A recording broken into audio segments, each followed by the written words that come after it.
pleasant afternoon.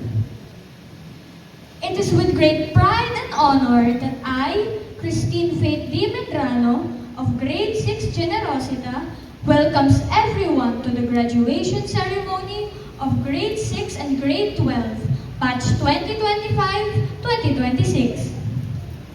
Today is a very special day as we gather to celebrate and honor our achievements as young learners who are about to complete an important chapter in our academic journey. This graduation marks not only the end of our elementary and senior high years, but also a beginning of new opportunities and challenges ahead. To us graduates, our journey hasn't been easy. We have faced challenges, lessons, and situations that require our patience and perseverance. But through hard work and determination, we've reached this milestone that we have today. Let's give ourselves a round of applause for a job well done.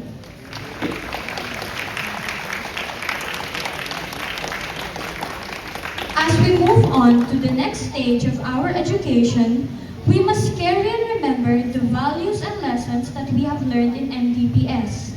Let us carry the spirit of kindness, courage, and curiosity. Continue to strive and work hard for our dreams. To our teachers and parents, we deeply thank you for the unwavering support and guidance that you have given us. This achievement would not have been possible without you.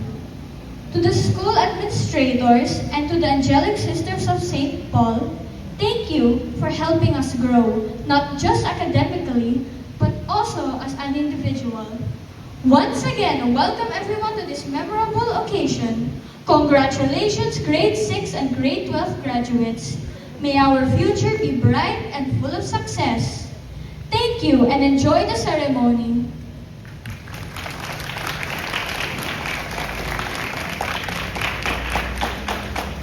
Thank you, Christine, for that warm welcome.